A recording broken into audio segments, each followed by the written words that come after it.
Going live. What's up, everyone? Aaron Negler here at Cheesehead TV, coming to you live. Someone's doing some vacuuming out there here at LiveX. Someone's always working, always doing something. Actually, I think Fubo just wrapped up recording their shows for the afternoon, cleaning up the studio. But I'm here talking to you fine folks, Packers fans worldwide, because, hey, Combine's coming up. I leave a week from yesterday into Indianapolis. The quarterbacks talk on Monday. I'm not quite sure. We haven't got a schedule for the coaches yet. Those should be coming, coaches and GMs, but they'll definitely be talking probably early in the week as well. So expect lots of stuff to kick into gear as far as rumor mill, news coming out of the Combine, possible extensions, agents and the team talking. We'll start to get that kind of churning starting next week. So that'll be a lot of fun. Make sure you're sticking around for that. I'll be live from Indianapolis every day. Hopefully I get a few guests on both the live stream and the podcast as well. Speaking of the podcast, if you haven't checked out my talk with Jordan Reed from the Draft Network, head over to the Patreon page. What? You're not a patron yet?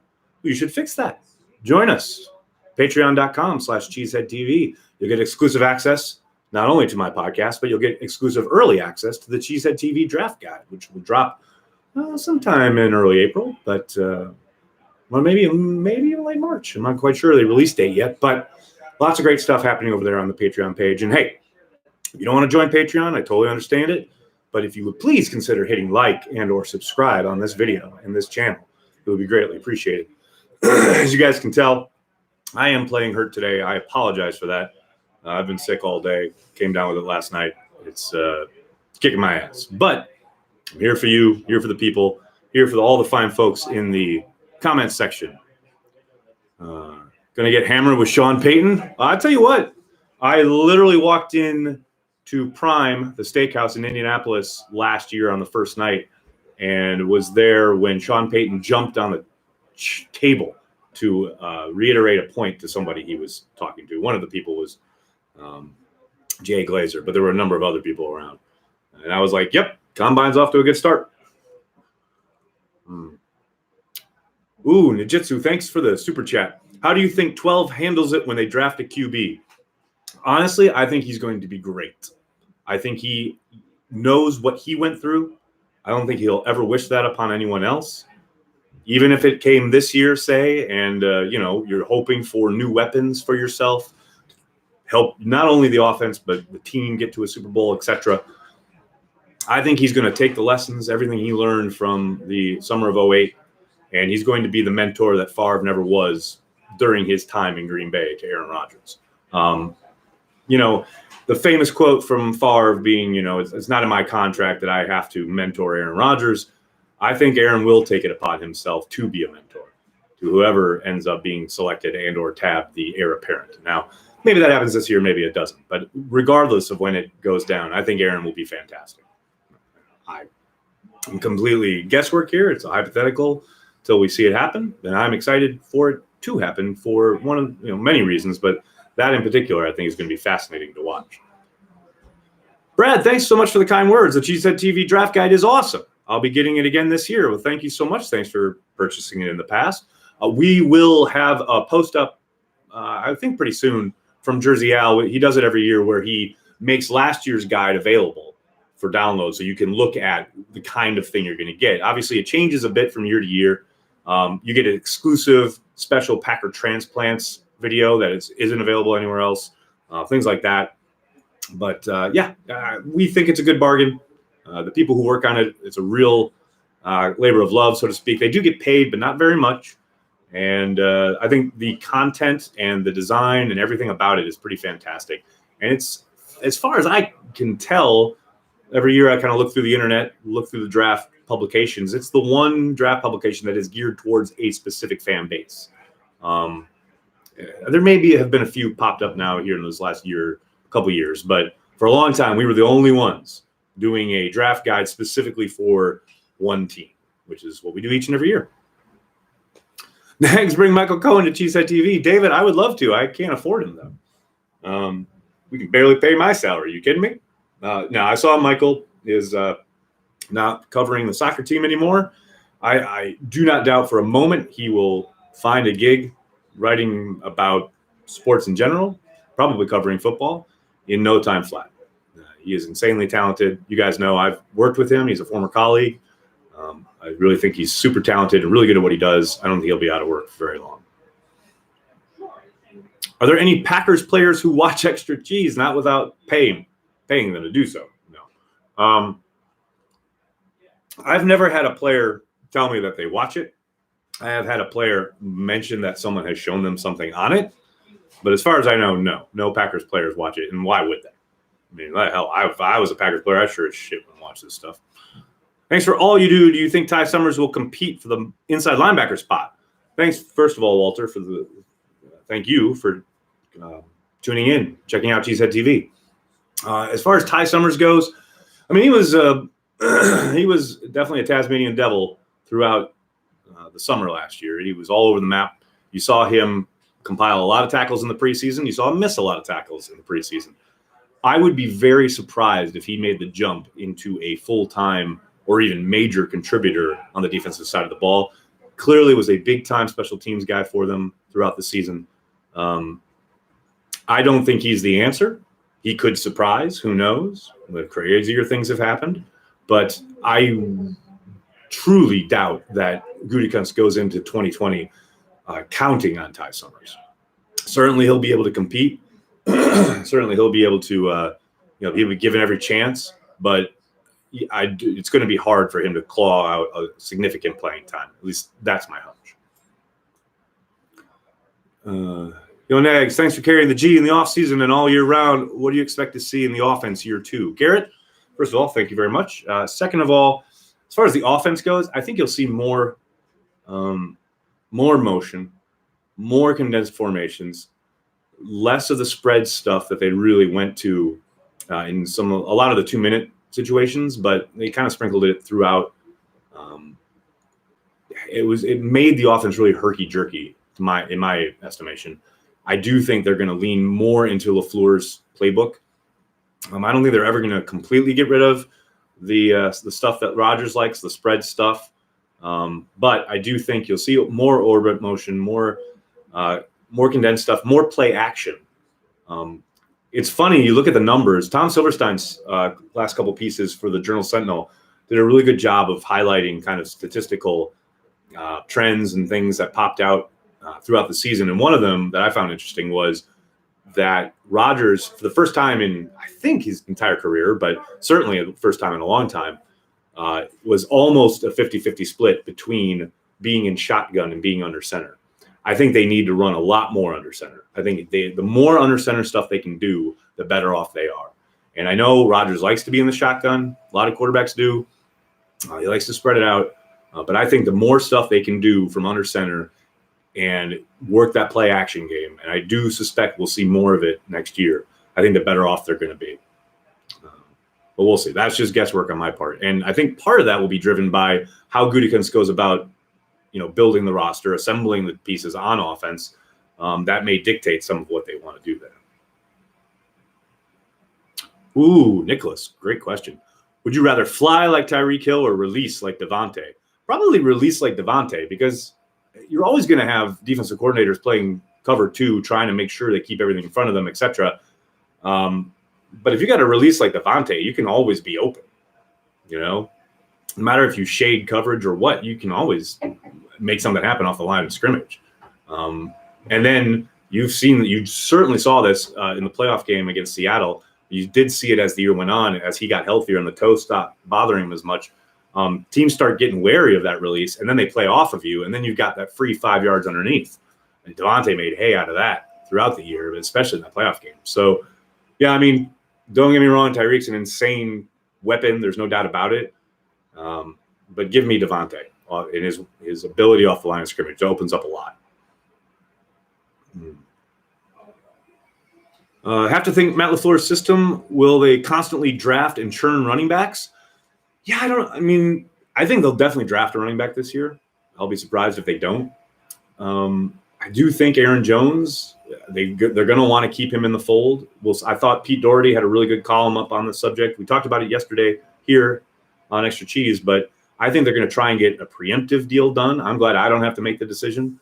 But I do think, I think they will draft her back. And I know they drafted Dexter Williams last year. He had real trouble with the ins and outs of the offense and being rock solid in his assignments. And that's what kept him off the field. So I don't doubt for a second, especially with Jamal and Aaron Jones both coming up on their final years of their deals, I don't doubt for a second that they'll draft somebody, and they'll continue to do so, partly for what you're talking about. They want to run the football, right? And that's going to produce wear and tear. The more they run, those positions in general are there's a high attrition rate there. I think it makes sense to treat that position much like Ted Thompson used to treat wide receiver, because Mike McCarthy used 4 and 5 wide receivers a lot. Makes sense to have a stable of them. Same with LaFleur, featuring the running back spot, both in the running game and in the passing game. Makes sense to have a bunch of talented guys on hand. Gregory White. Oh, that's funny. There we go. Bye-bye. Okay. Thoughts on trading for Rosen to back up 12? JD, thanks for the super chat. And we've talked about it pretty extensively here. I think it makes a world of sense. It'll be interesting to see if that deal goes down, what the timing would be. Have to think it'd be on draft weekend. It really depends on what they're going to be asking for him. If they end up getting Tua, which I've seen kind of suggested more and more, and obviously a lot of that is going to be dependent on how Tua checks out in the medical side next week at the combine. But if Miami can end up getting Tua, they may be willing to take like a 4th rounder or whatever for Rosen. Not necessarily, just throwing that out there. But if that's the case, then I would think the Packers might be amiable to exploring something like that. I love Rosen as a prospect. I think he's been in 2 terrible situations. I think sitting behind Aaron Rodgers for a few years would do him a world of good. But we'll see. Lots to play out there. Mariota Zappa, I think that's a definite possibility. I tend to think he'll probably go someplace where he can compete for a starting job, maybe Chicago. I've seen that mentioned a bunch online today. I don't doubt for a moment that he would prefer to go someplace where he can compete, which certainly isn't going to happen in Green Bay. But if he's out on the market for a while and that opportunity doesn't materialize, then I don't think there's any question the Packers would give him a call and say, hey, why don't you come and back up 12? Oh, that's hilarious. I know part of the equation is the distancing from Mike McCarthy guys, i.e. Cobb, but Cobb took a hometown discount in his last deal in Green Bay. He may just take a team-friendly deal again. Agree? Yes and no. I mean, I think, I've talked a lot about the team wanting a fresh start. I think Randall wanted a fresh start as well. I think he's enjoyed his time in Dallas so far. I wouldn't be surprised if he re-ups down there. Now, could there be a reunion in Green Bay? Sure. Both sides, I think, would have to be down the road, so to speak. Like I said yesterday, I think if the Packers came out of the draft without the wide receiver group that they were looking for, then maybe they make that call. But by then, I believe Randall will probably be signed somewhere.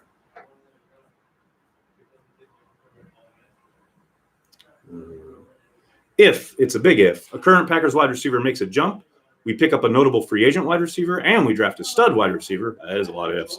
That makes an impact early. This offense could really come alive. Am I off base? I mean, that's a lot of ifs, like you said. But no, not at all. But again, we saw that 4-week stretch when Devontae was out. The offense doesn't need premium wide receivers to be super effective.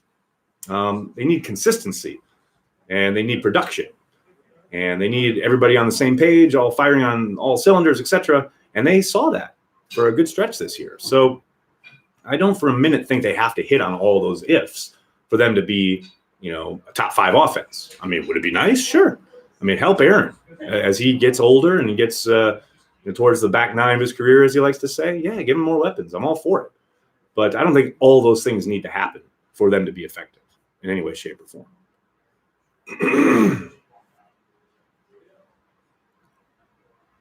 Tom, who has a faster 40 time, you or Banky? It depends on what we're running towards or from. How about that? Jack, thanks for the super chat. Y'all are the best thing going. Keep it up. Thank you. Thanks for checking it out, man. MVS finally puts it together this year. Book it. Oh, Danny, I hope you're right. Man, he had every opportunity this year. I know he was dealing with injury, but the way he kind of disappeared down the stretch. I mean, I think after that big kind of missed opportunity, that first play of the Bears game, after that, the staff seemed to lose total confidence in him. Although Aaron did go to him on a couple of occasions, and he came through, especially their Week 17 in Detroit. So I'm with you. I hope that happens. Maybe don't share your enthusiasm and confidence that you can book it, lead pipe lock, but I'm certainly hoping for it because he's still got all the ability in the world. Nathan, thank you for the super chat. Zach Baum would be smart and versatile enough to play inside and on the edge. The Pats always have flexible edges like that, like Shaq, Quarterman later. I like Zach a lot, and there was a great clip of him earlier on Twitter today beating Josh Jones around the left edge. I love his versatility. I do wonder about, in the run game, the big interior guys getting up on him, how effective he'd be disengaging from those blocks, etc. But I love him as an athlete, and I do think there's some talent there. And I'm with you. I like his versatility, especially in Pettine's system. Oh man, Lewis, trust me, it's done. Paul Richardson, a reasonable option for the Packers at wide receiver. Matthew, I got asked this question on Twitter the other day, and I said maybe it's a possibility. And people are, because it's the internet, people get so crazy. It's like, oh, that's a terrible idea, or he's a worse version of Geronimo, blah, blah, blah, blah, blah. I'm like, look, he's probably going to be out there in the second wave of free agency. Maybe not, but probably. And after he kind of bombing out in Washington, you got to think he's not going to command a huge amount of money. And the Packers could use help at wide receiver. That's the type of signing you're looking at this offseason, folks. They're not going to go break the bank for big names. It's just not in the cards this year. At wide receiver, especially in a year in an offseason that has the deepest wide receiver class in a decade. They're just not. I just don't see them doing it. Now, that said, they did pay the Smiths and then draft Gary, so who knows? But I would be very, very surprised if they paid big bucks. And I think Richardson is the type of signing, much more realistic type of signing, if you're looking for additions in free agency.